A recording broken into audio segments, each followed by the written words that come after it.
रसूलपुर गांव में बस्ती से दूर एक जादूगरनी रहती थी। उसकी झोपड़ी के सामने जो भी जाता उसको वो बहुत परेशान करती थी। थोड़ा आगे चलकर एक कुआं था जिसमें टूटे पंखों वाली परी रहती थी। एक बार रघु अपनी साइकिल से गांव से बाहर जा रहा था।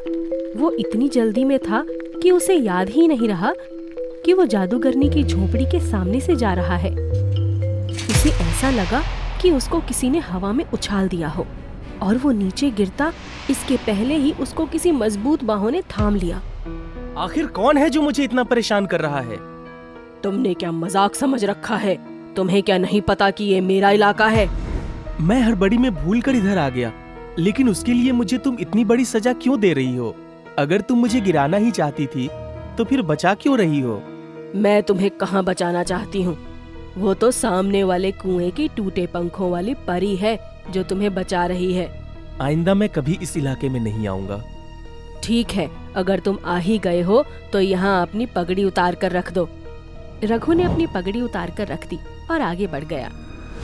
आगे जाकर रघु ने देखा कि एक बूढ़ी औरत अपनी लाठी टेकते हुए जा रही थी। उसको देखते ही वो साइकिल से उतर गया। आप चाहे तो मेरी साइकिल पर बैठ सकती हैं। तुमको पता नहीं कि इस झोपड़ी में जादूगरनी रहती है जो यहाँ से आने जाने वाले लोगों को परेशान करती है। उसने मुझे कोई नुकसान नहीं पहुँचाया, क्योंकि जब वो मुझे हवा में उछाल रही थी तभी किसी की मजबूत बाहों ने मुझे थाम लिया। तुम्हें ये गलत फहमी है कि तुम्हें जादूगरनी बचा रही थी।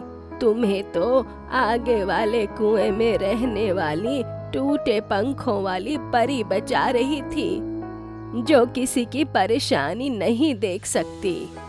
जब आप कुएं के पास से निकले तो थोड़ी दूर कुएं की मुंडेर पर बैठ जाएं और सिर्फ अपना सर झुकाकर उनके लिए आदर प्रकट करें।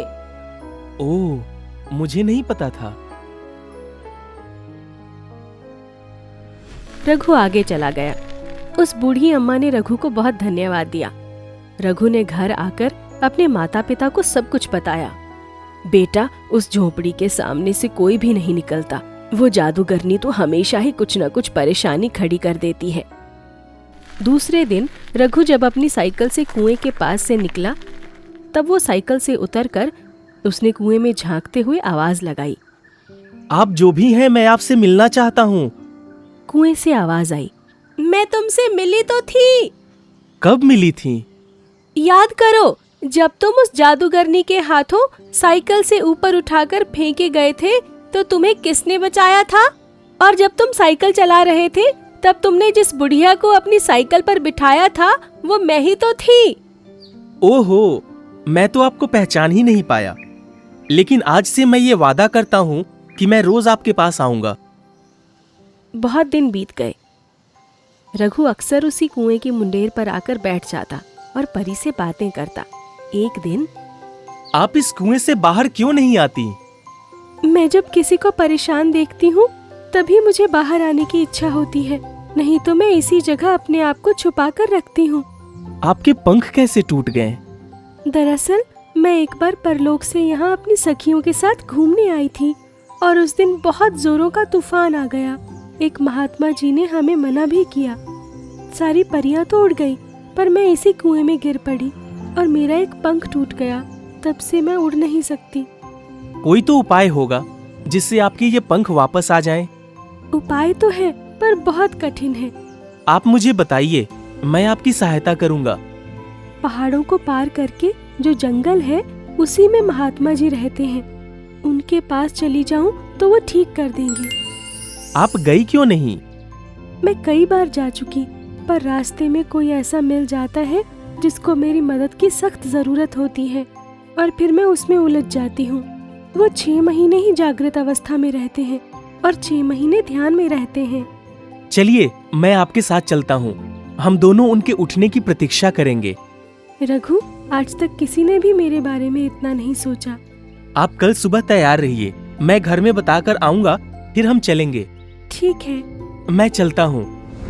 रघु घर पहुँच गया। माँ, मुझे कल पहाड़ों के पीछे वाले जंगल जाना है। कुछ पेड़ों की कटाई का काम मिला है, कुछ समय लगेगा। ठीक है, पर अपना ध्यान रखना। दूसरे दिन सुबह सुबह ही वो कुएं पर पहुंचा और परी बाहर ही बैठी थी, पर वो उसी बूढ़ी अम्मा के रूप में ही थी। हम जाएंगे कैसे? आप वहां तक चल पाएंगी? तुम अपनी आंखें बंद कर लो। रघु ने जैसे ही आंखें बंद की, वो दोनों एक घोड़े पर सवार थे और हवा की गति से पहाड़ों को पार करके जंगल के सामने पहुंच गए। जब रघु नीचे उतरा तो उसने देखा कि बूढ़ी अम्मा खूबसूरत परी में बदल गई थी और उसके पंखों से खून रिस रहा था। अरे, इसमें तो बहुत दर्द हो रहा होगा। हाँ, इसीलिए मैं परी का रूप नहीं लेना चाहती। आप वापस पहले अपने रूप में आ जाइए, तब तक मैं देखता हूँ कि बाबा ध्यान से उठे हैं कि नहीं। रघु जंगल के अंदर चला गया। थोड़ी दूर जाने पर वो एक खुले मैदान में आ गया। उसने देखा कि एक कुटिया में महात्मा जी ध्यान मग्न बैठे थे और उनकी कुटिया के आसपास बहुत सी घास उगी हुई थी। रघु ने तुरंत वहां की घास की सफाई कर डाली और सूखे हुए पेड़ पौधों में पानी डाल दिया। तभी बूढ़ी अम्मा भी वहां आ गई। उनकी रोज की यही दिनचर्या हो गई थी। धीरे धीरे 5 महीने बीत गए। कुटिया के बाहर लगे पेड़ पौधे फल फूलों से लद गए थे। तभी उसे लगा कि कुटिया के अंदर कोई आवाज आई। वो भागते हुए वहां पहुंचे तो महात्मा जी ओम का उच्चारण कर रहे थे। उसकी आहट मिलते ही उन्होंने आंखें खोल दी।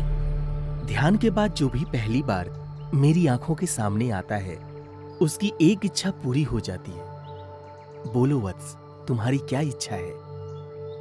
महात्मा जी, बस एक ही इच्छा पूरी कर दीजिए। जीवन भर आपका उपकार मानूंगा। मैं कुछ पलों में आता हूँ। तब तक महात्मा जी कुटिया के बाहर आ गए। जब वो ध्यान से उठे तो उन्होंने कभी अपनी कुटिया के आसपास इतनी हरियाली और पक्षियों का इतना मीठा कलरव नहीं सुना था। महात्मा जी बहुत खुश थे। तब तक रघु परी को लेकर उनके पास आ गया। महात्मा जी, ये परी हमारे गांव के कुएं में न जाने कितने वर्षों से अभिशप्त जीवन गुजार रही है। इनको इनके पंख वापस दे दीजिए। तथास्तु। तुम अपने लिए भी कुछ मांग लो। तुमने मेरे बाग बगीचे की इतनी अच्छी देखभाल की है। मैं तुमसे बहुत खुश हूँ। परी अपने असली रूप में आ गई। उसके टूटे पंख ठीक हो गए थे। परी को देखकर महात्मा जी मुस्कुराए और बोले, अब आपका धरती पर रहने का समय खत्म हो गया। आप परी लोग जा सकती हैं। आइंदा कभी प्रकृति के विरुद्ध मत जाइएगा। महात्मा जी, अब मैं समझ गई हूँ। महात्मा जी, आप जो चाहे मुझे आशीर्वाद दे दीजिए। मुझे कुछ नहीं चाहिए। आपके दर्शन से ही मैं कृतार्थ हो गया हूँ। जाओ, तुम्हारे जीवन में कभी किसी चीज की कमी नहीं होगी।